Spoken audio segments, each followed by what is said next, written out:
बिजली की गैर एलानिया लोड शेडिंग का जिन बेकाबू हो चुका है। बिजली की गैर एलानिया लोड शेडिंग के दौरानिये में रिकॉर्ड इजाफा देखा जा रहा है। मुख्तलिफ इलाकों में बिजली की लोड शेडिंग का दौरानिया 6 घंटे तक पहुंच गया है। शहर के मज़ाफ़ात सरहदी इलाकों में 8 घंटे तक की लोड शेडिंग। लेस्को में बिजली की गैर एलानिया लोड शेडिंग की वजह से सार्फिन को मुश्किलात का सामना है। गर्मी की शिद्दत बढ़ने की वजह से लेस्को के सिस्टम पर बिजली की तलब में इजाफा हुआ है। शाहिद नदीम सिपरा हमारे साथ हैं, उनसे बात कर लेते हैं। शाहिद सिपरा, बताइएगा कि पावर डिवीजन की जानिब से तो 2.25 घंटे लोड शेडिंग का कहा गया है, तो 6 से 8 घंटों की लोड शेडिंग क्यों हो रही है?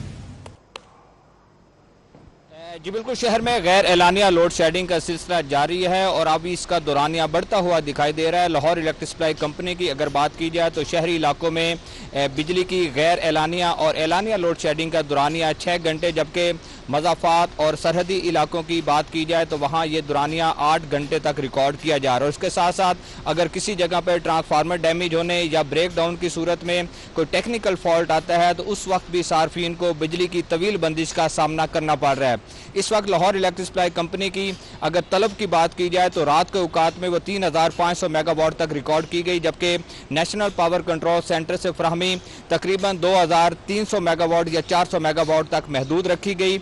1200 मेगावाट का शॉर्टफॉल होने की बुनियाद पर मुख्तलिफ इलाकों में गैर एलानिया तौर पर लोड शेडिंग होती रही, जिससे सार्फिन को मुश्किलात का सामना करना पड़ा।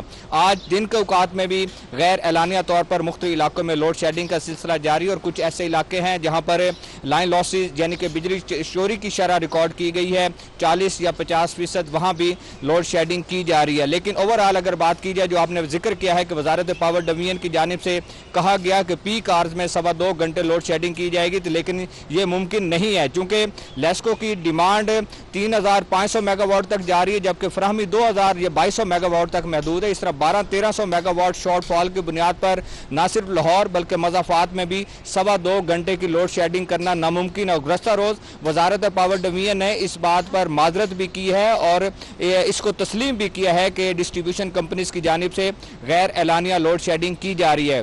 बुनियादी तौर पर वजह यह है कि चूँकि मौजूदा जो हालात चल रहे हैं, इस तनाजुर में हमारी जो बिजली की जनरेशन है वो 70% फर्निस ऑयल और इम्पोर्टेड LNG की बुनियाद पर की जाती है।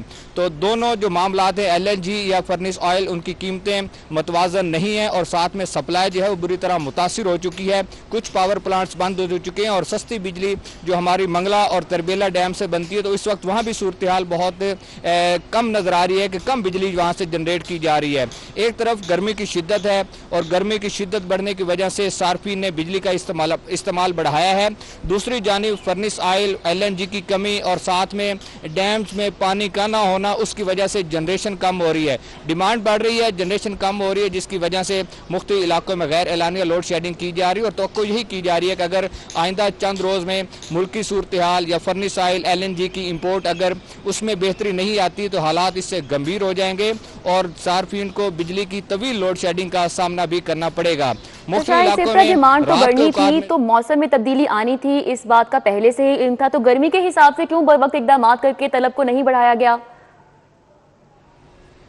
देखें, जो मैंने जिस तरह पहले जिक्र किया कि हमारी ज़्यादा जनरेशन जो है हम वो फर्निस ऑयल और उसके साथ LNG की बुनियाद पर करते हैं। लेकिन गुज़श्ता 1-2 माह के दौरान आप देखें कि जो मौजूदा हालात चल रहे हैं, जंग की सूरत हाल है, ऐसे में फर्निस ऑयल और LNG की इंपोर्ट मुतासिर हुई है और उनकी कीमतें जो हैं वो भी मुतवाज़न नहीं रही हैं, जिसकी वजह से चंद रोज़ कबल वजारत पावर डिवीजन और जो वज़ीर हैं पावर डिवीजन, उनकी जानिब से कहा गया था कि अगर बिजली की जनरेशन को बढ़ाया जाए और महंगे दामों जो फर्निस ऑयल है LNG है इसकी बुनियाद पर जनरेशन की जाए तो बिजली की कीमतें बढ़ेंगी। इसमें कोई शक नहीं है कि अगर इस वक्त लोड शेडिंग पर काबू पाने के लिए बिजली जनरेट की जाती है और सार्फिन तक पहुंचाई जाती है और लोड शेडिंग को ख़त्म किया जाता है तो फ्यूल प्राइस एडजस्टमेंट की मद में सार्फिन का फी यूनिट जो कीमत है उसमें रिकॉर्ड इजाफा सामने आएगा। उस वक्त बिलों की अदायगी करना मुश्किल हो जाएगी। लेकिन सार्फिन की जानिब से कहा जा रहा है कि मौजूदा जो वेदर चल रहा है, इस वक्त मौसम शिद्दत बढ़ रही है, ऐसे में में हुकूमत पाकिस्तान को उनको बिजली देनी चाहिए, वो बिलों की अदायगी कर लेंगे। लेकिन दूसरी जानिब चूंकि दोनों सूरतों में फर्नेस ऑयल भी नहीं, LNG भी नहीं और साथ में पन बिजली के जो ज़राए हैं जिसमें मंगला और तरबेला डैम शामिल है, वहाँ डैम्स में पानी भी नहीं है, तो इन तमाम बुनियादों पर जनरेशन इंतहाई निचली सतह पर पहुँच गई है। लेस्को का शॉर्टफॉल 1200 से 1300 मेगावाट रोज़ाना की बुनियाद पर रिकॉर्ड किया जा रहा है और उस वजह से मुख्तलिफ इलाकों में एलानिया और गैर एलानिया लोड शेडिंग की जा रही है। अभी को 2-3 घंटे तक स्टेबल रहेगा लेस्को का सिस्टम, लेकिन 2-3 बजे के बाद दोबारा शहर में भी गैर एलानिया लोड शेडिंग को बढ़ा दिया जाएगा और रात के औकात में तो बदतरीन लोड शेडिंग की जाती है, जिसकी वजह से सार्फिन के मामूलात ज़िंदगी बुरी तरह मुतासिर हो रहे हैं। तो शाहिद साहब, जैसा कि आपने बताया कि ईंधन में कमी की वजह है, एक लोड शेडिंग की एक बड़ी वजह है, तो क्या इसके अलावा कुछ और मुहर्रिकात भी हैं? अगर हैं तो किसको जिम्मेदार ठहराया जा रहा है? और अगर यही वजह है तो आने वाले दिनों में जैसा कि आपने कहा है कि लोड शेडिंग में थोड़ी बेहतरी आएगी, तो इस हवाले से क्या हिकमत अमली है जो कि अभी तक सामने आई है? किस तरह से बेहतरी आएगी? देखें, बेहतरी उस सूरत में होगी जब हमारे मुल्क की हालात और बिलखसूस जो ईरान और अमेरिका के मामला चल रहे हैं, ऐसे में अगर LNG की इंपोर्ट बेहतर होती है, साथ में फर्नेस ऑयल जो है उसकी इंपोर्ट बेहतर होती है और ख़ास तौर पे दोनों चीज़ों की जो कीमत है उसमें कमी लाई जाती है। अगर कमी हो जाती है और उसके बाद दोनों LNG और फर्नेस ऑयल की बुनियाद पर बिजली जनरेट की जाती है, तो उस वक्त तो ये हालात बेहतर हो सकते हैं और ये भी आइंदा 1 या 1.5 महीना 2 महीने तक होते हुए दिखाई नहीं दे रहे। मौसम जो है उसकी शिद्दत बढ़ेगी। आज भी देखें टेम्परेचर काफ़ी ज़्यादा है, गर्मी की शिद्दत बढ़ रही है, सार्फिन की जानिब से बिजली का इस्तेमाल बढ़ाया जा रहा है। तो हालात जो अभी वक्त चल रहे हैं, अगर ये आइंदा 15-20 दिन और चलते हैं, इसकी वजह से लोड शेडिंग का दुरानिया जो अभी 6 से 8 घंटे रिकॉर्ड किया जा रहा है, ये लाहौर में भी 10 से 12 घंटे तक चला जाएगा और इस वक्त जो बदतरीन लोड शेडिंग हो रही है इसका दुरानिया मजीद बढ़ेगा, उससे सार्फिन की परेशानियाँ बढ़ेंगी। वजारत पावर डिवीजन का मौक़िफ़ अपनी जगह पर है कि हम 3 रुपये फी यूनिट के हिसाब से फ्यूल प्राइस एडजस्टमेंट की मद में कीमत कम करना चाहते हैं, लेकिन दूसरी जानिब अगर बिजली मुयसर नहीं है और मौजूदा जो इस वक्त वेदर जो चल रहा है इसकी वजह से सार्फिन परेशान है, तो मेरे ख्याल में कोई अगर फर्नेस ऑयल या LNG की बुनियाद पर जनरेशन को बढ़ा दिया जाता है तो कीमतें बढ़ेंगी, बिलों में इजाफा हो जाएगा। लेकिन अगर इजाफा नहीं करना तो दूसरी यही है कि सार्फिन को बदतरीन लोड शेडिंग का सामना रहेगा। जी, सार्फिन को बदतरीन लोड शेडिंग का सामना करना पड़ेगा। बहुत शुक्रिया, हमारे साथ शाहिद सिप्रा थे, तफसीलन आगाह कर रहे थे। ओपन मार्केट में सब्जियां सरकारी रेट लिस्ट के बरक्स महंगे दामों फरोख्त हो रही हैं। शहरी ओपन मार्केट से महंगे दामों सब्जियां खरीदने पर मजबूर हैं। अरबाज खान हमारे साथ हैं, मजीद आगाह कर रहे हैं इस हवाले से। जी अरबाज।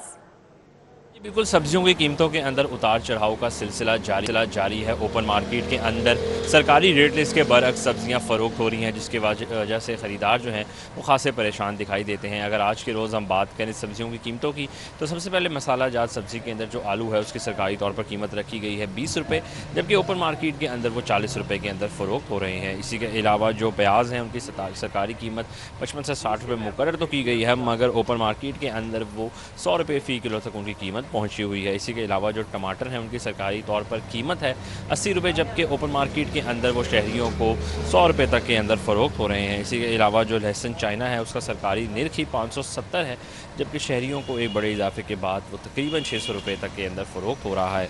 इसी के अलावा जो अदरक है उसकी सरकारी कीमत आज के रोज़ है 280 रुपये, मगर शहरियों को ओपन मार्केट के अंदर वो बड़े इजाफे के बाद 350 तक के अंदर फ़रोख्त हो रहा है। इसी के अलावा जो टेंडे देसी हैं उनका सरकारी तौर पर कीमत रखी गई है 185 रुपये, जबकि शहरियों को वो 200 से 210 रुपये फ़ी किलो में मिल रहे हैं। इसके अलावा जो करेला है उसकी सरकारी कीमत 135 है, जबकि ओपन मार्केट के अंदर 180 रुपये में फ़रोख्त हो रही है। तमाम तरह जो ख़रीदार ओपन मार्केट के अंदर आते हैं उनका यही कहना है कि हुकूमत को चाहिए कि ना सिर्फ कीमतों के अंदर कमी को वाक़या करवाया जाए, बल्कि सरकारी रेट लिस्ट के ऊपर इतलाक़ को भी यकीनी बनाया जाए, ताकि सफ़ेद पोश तबके के लिए सब्ज़ियों का हसूल आसान से आसान हो सके। जी, आसान से आसान हो सके। बहुत शुक्रिया।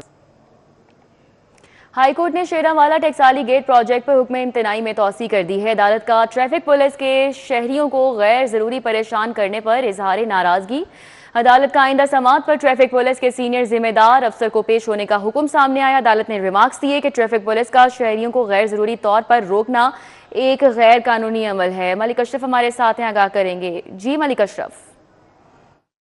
जी, लाहौर हाई कोर्ट में समूह इक़्तिदार के मुतालिक केस की समाअत हुई है और अदालत आलिया ने टकसाली गेट और शेरावाला गेट में जो प्रोजेक्ट हैं उनको रोकने के हुक्म इम्तनाही में आइंदा समात तक तोसी कर दी है। लाहौर हाई कोर्ट के जस्टिस शाद करीम ने सबूत आधार के मुतालिक केस की समात की तो मेंबर माहौलियाती कमीशन सैयद कमाल हैदर के अलावा डिप्टी जो डायरेक्टर हैं माहौलियात के अली एजाज समेत दिगर अफसरान पेश हुए। इसी वाले से हम बात करते हैं मेंबर माहौलियाती कमीशन सैयद कमाल हैदर से। देखिए, असल में इशू ये है कि जब ट्रैफिक पुलिस खड़ी होती है ना मुख्तलिफ अवकात में और उनकी तादाद ज़्यादा होती है और लोगों को रोकते हैं, उससे सेल्फ ट्रैफिक जैम शुरू हो जाती है। अदालत ने मुख्तसर मुझे ये कहा है कि अगली पेशी पे मैंने उनको बताने कि किस कानून के तहत बगैर किसी जुर्म के किस तरह रोका जा सकता है। इस चीज़ पे हमने कोर्ट को असिस्ट करना है। जो चेयरमैन ऑफ द कमीशन है उनके अहकामात के मुताबिक अब CTO को हम बुलाएंगे जो नया अपॉइंट हुआ है गालबन, तो उससे हम पूछेंगे कि किस कानून के तहत ये सिटीजन्स को, शहरियों को रोका जा रहा है मुसलसल। और हमने भी खुद भी ऑब्जर्व किया है कि ज़्यादा ये घेराव कर रहे हैं अवाम का, जिससे ट्रैफिक क्लॉग हो रही है। उसके अलावा भी एक और इसमें एस्पेक्ट है, रेवेन्यू कलेक्शन जो है ना, बेसिकली जिन गाड़ियों के चलान ये हुए होते हैं ना और यहाँ ज़्यादा एक्सेस में होते हैं, उसका भी एक तरीकाकार होना चाहिए। ये नहीं कि आप नाका लगा के नाके की शक्ल बना दें और लोगों को आप पकड़ना शुरू कर दें, वो भी गैर मुनासिब है। इसको मैकेनाइज करने की ज़रूरत है। ये बात करते हैं डिप्टी डायरेक्टर माहौलियात हैं अली एजाज, उनसे बात करते हैं। जी, ट्रैफिक पुलिस में अगर कोई खलल आ रहा है तो बिल्कुल के ऊपर लीगल एक्शंस जो हैं वो किए जाते हैं, और अगर कोई किसी किस्म की कोई वायलेशन पाई जाती है तो यकीनी तौर पे उसको रोकना चाहिए, और अगर कोई गैर कानूनी तौर पे किसी को रोका जाता है तो उसको अवॉइड करना चाहिए। जी, अदालत के अहकामात हैं कि स्मोक सीज़न आने से पहले तैयारी करने की ज़रूरत है, और भट्टों पर और जो इंडस्ट्री अगर कोई धुआं दे रही है तो अभी से उन पर काम करने की ज़रूरत है। इसी तरह हम बात करते हैं जो सेक्रेटरी हैं माहौलियाती कमीशन के। बताएं जी, आप अदालत में आज पेश हुए, क्या अदालती कार्रवाई? अच्छा, पहले तो शेखोपुरा में जितने भी भट्टे थे उसके मुतालिक कोर्ट के जो अहकामात थे उसके मुताबिक रिपोर्ट हमने सबमिट करवाई है। ठीक है, वहाँ पे 58 ब्रिकलिन्स थे जो कि स्मोक मिट नहीं कर रहे थे, और प्रॉपर इसके ऊपर शेखोपुरा की प्रॉपर एक रिपोर्ट भी है। उसके अलावा गुजरांवाला में अल फतेह ग्राउंड का एक जो केस था उसके ऊपर भी हमने अपनी एक रिपोर्ट सबमिट करवाई है। शुक्रिया। अदालत ने केस की मज़ीद समाअत जो है आइंदा जुमेरात के लिए मुलतवी की है, और वासा की जो मीटर्स हैं उनके हवाले से और जो लेवल को बढ़ाने के हवाले से इक़दाम के मुतल्लिक भी आइंदा समाअत पर रिपोर्ट हिदायत की है, और साथ ही जो पुलिस का, ट्रैफिक पुलिस का सीनियर अफसर है उसको भी पेश होने का हुक्म दिया है। जी, पौष इलाकों में अरबों जबकि शादबाग में हुकूमती फंड्स पर नज़र का दोहरा म्यार। फाइनेंस डिपार्टमेंट ने शादबाग रीमॉडलिंग मनसूबा ऑन सोर्स फंडिंग से करने की हिदायत जारी की हैं। दुर्र नायाब हमारे साथ हैं, मजीद आगाह कर रहे हैं। जी दुर्र नायाब। तो महकमा खजाना की जानिब से LDA पे एक दफ़ा फिर एतराज़ात लगा दिए गए हैं, और LDA जो प्रोजेक्ट भेजता है और जिसमें वो ADP फंडिंग मांगता है हुकूमत पंजाब से, उसमें यही बार बार कहा जाता है कि LDA अपने ओन सोर्सेज से करे, और LDA के पास खातिर ख्वाह बजट है, उसको क्यों नहीं इस्तेमाल किया जाता। दूसरा अहम पॉइंट ये किया जाता है, जो पहले लोन दिए गए हैं LDA को मुख्तलिफ मद में, मुख्तलिफ टेन्योर्स में, पहले उसका हिसाब दिया जाए। वो लोन्स बताए जाए कि कितने पे ऑफ किए हैं, कितने पे बैक किए हैं, और कितने अब जो उसका जो शेड्यूल है वो किस तरह से होगा। ना रीशेड्यूल कराया जा रहा है, ना लोन वापस किए जा रहे हैं। वो तकरीबन 40 अरब के अराउंड बनते हैं, जो लोन LDA ने मुख्तलिफ अदबार में लिए, मुख्तलिफ टेन्योर्स में लिए, और अब उनकी वापसी का मुतालबा महकमा खजाना की जानिब से बारहा किया जा रहा है। अभी भी जो एक बहुत अहम प्रोजेक्ट शुमाली लाहौर का भेजा गया, जिसमें शादबाग, टोकेवाला चौक, गोलबाग और इस तरह के बहुत सारे ऐसे पॉइंट्स थे जिस पे ट्रैफिक बहुत ज़्यादा जैम होती है और बहुत ज़्यादा प्रॉब्लम होती है, मिस्री शाह के इलाके, उनका एक पूरा पैकेज बना के भेजा गया था। अब उस तमाम तर पैकेज के इर्द जो समरी वज़ीर आला को भिजवाई गई थी DGLD की तवज्जो से, उसको अब मुस्तरद कर दिया गया है और वो टर्न डाउन कर दी गई, वापस भिजवा दी गई है। और उसमें भी यही एतराज़ लगाया गया है कि LD अपने ओन सोर्स से ये काम करे, हुकूमत से पैसे ना मांगे, हुकूमत के पास पैसे नहीं है, और जो पहले कर्ज दिया हुआ है LDA को वो वापस किया जाए, उसको रीशेड्यूल कराया जाए, उसको बताया जाए कि वो कैसे वापस करना है। कुछ जगहों पे ये भी देखने में आया कि जहाँ फंड मिल जाते हैं वहाँ पे फंड रिलीज नहीं किए जाते, जिस तरह नीला गुंबद नासिर बाग में सुबह है, हुकूमत ने फंड देने नहीं दे रही, वॉल सिटी फंड दबा के बैठी हुई है। और अब जब LDA इंजीनियरिंग विंग ने ये नए प्रोजेक्ट के लिए पैसे मांगे हैं तो उस पर उनको टका से जवाब दे दिया गया। जी शुक्रिया, हमारे साथ दुर्र नायाब थे, अपडेट कर रहे हैं। आगे बढ़े, आपको बताएं वज़ीर आला मरीम नवाज़ की ज़ेर सदारत खुसूसी इजलास हुआ है। वज़ीर आला फ़ी ट्रांसपोर्ट मनसूबे के तहत 21 रूट्स पर 1.25 लाख मुसाफिर मुस्तफ़ीद। वज़ीर आला फ़ी ट्रांसपोर्ट प्रोग्राम के तहत बसों के 3507 ट्रिप। इस हवाले से बात करेंगे राउदुलशाद हुसैन से, जी आगाह कीजिएगा।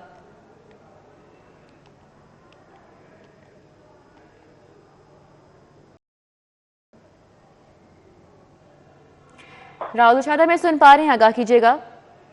बिल्कुल, वज़ीर-ए-आला पंजाब मरियम नवाज शरीफ की ज़ेर-ए-सदारत ये इजलास हुआ है और इजलास में फ्री ट्रांसपोर्ट के तहत 21 रूट्स पर 1.25 लाख मुसाफिर मुस्तफ़ीद हुए हैं। वज़ीर-ए-आला Punjab Maryam Nawaz Sharif free transport programme के तहत बसों के 3560 ट्रिप, जबकि 10 अजला में नई इलेक्ट्रो बसेस देने की मंजूरी दे दी गई है। अटक, भक्कर, हाफजाबाद, खानेवाल, लिया, शेखुपुरा, गुजरांवाला, सियालकोट, मंडी बहाउद्दीन और उकाड़ा में इलेक्ट्रो बसेस जो है वो दी जाएंगी।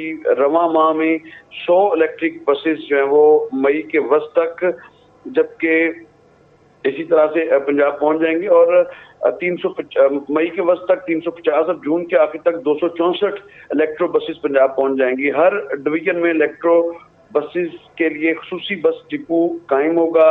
वज़ीर-ए-आला पंजाब ने तहसील लेवल पर 1500 इलेक्ट्रिक बसें चलाने के लिए प्लान तलब कर लिया। इजलास में गुजरांवाला और फैसलाबाद में मास ट्रांजिट सिस्टम प्रोजेक्ट पर भी पेशरफ्त का जायजा लिया गया। पंजाब में पहली ई टैक्सी स्कीम पर पेशरफ्त की रिपोर्ट भी पेश की गई। मई में 194 और जून में 208 ई टैक्सीज आएंगी। वज़ीर-ए-आला पंजाब का मेट्रो बस स्टेशन की तामीर और मरम्मत जल्द मुकम्मल करने की हिदायत, जबकि नए डिजाइन की मंजूरी दे दी गई। एम्पावर जो वो प्रोजेक्ट के तहत लाहौर में नए और जदीद तरीन बस स्टेशन की तनसीब का जायजा लिया गया। सरकारी मुलाजमीन के लिए ई बाइक प्रोजेक्ट की असूली मंजूरी दे दी गई। ठीक है, बहुत शुक्रिया। हमारे साथ राउद इरशाद आगाह कर रहे थे।